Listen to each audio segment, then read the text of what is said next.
Hi everyone, this is Knowledge Topper, and in this video we will understand another type of risk, which is operational risk. Like, what is operational risk, why different companies and institutions are exposed to operational risk, what are the different ways which helps companies in better manage their operational risk.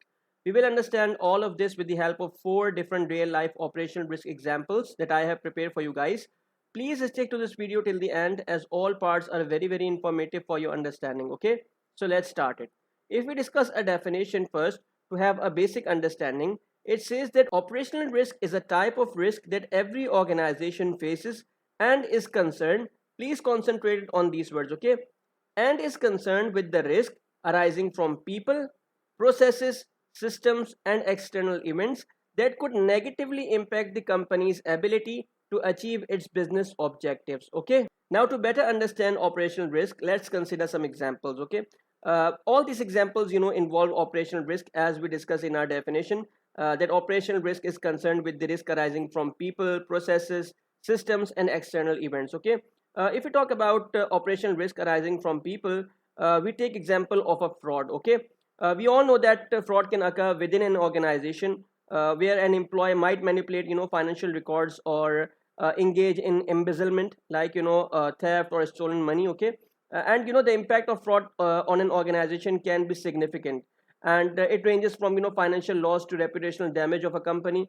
If we talk about an example, okay, a recent example is the Wells Fargo scandal. Okay, where employees created fake accounts and signed up customers for services without their consent. Okay, if we talk about operational risk arising from processes, we take an example of a compliance risk. We all know that operational risk can also arise from a company's failure to comply with the rules and regulation and laws of a company. And if we talk about compliance risk, it can lead to penalties, fines, and reputational damage of a company as well.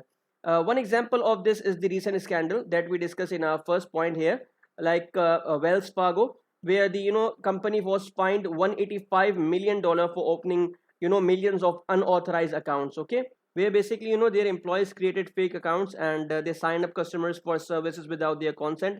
And for that particular fraud, the company was fined $185 million for opening millions of unauthorized account. Okay, now if we talk about operational risk arising from systems, we take an example of IT system. We all know that information technology is a vital component of modern businesses, and operational risk related to IT systems, it includes system failures, data breaches, and cyber attacks as well. One example of this is the Target data breach, where hackers access the retailer's IT system, and what they did is they stole the personal information of millions of customers. Okay, so that is the example of a system risk.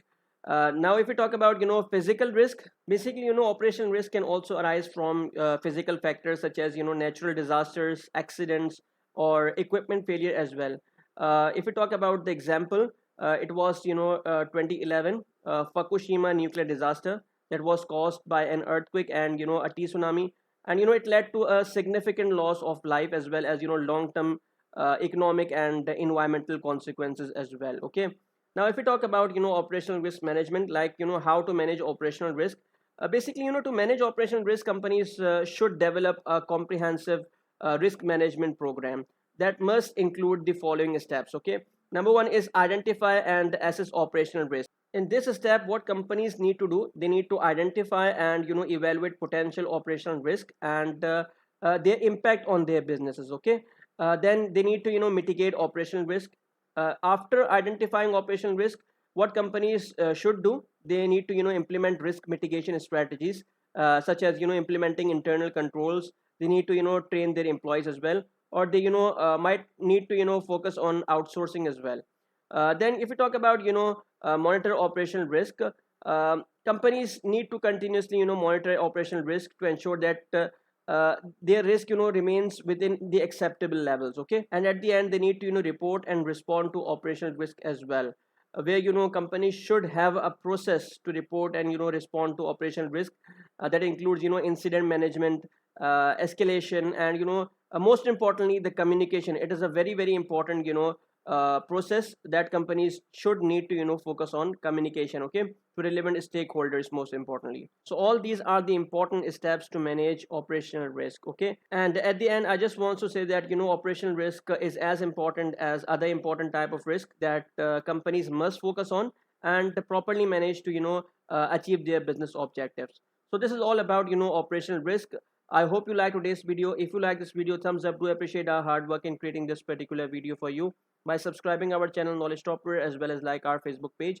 And you can also join our Facebook group as well, where you find a lot of good material, not just related to these topics, but from many other career oriented videos as well. I have already uploaded a lot of videos on risk management. If you want to check out that, I will make sure that I will attach a playlist link for that in the description of this video. So this is it for this video. Thank you so much everyone. It's time to say bye bye.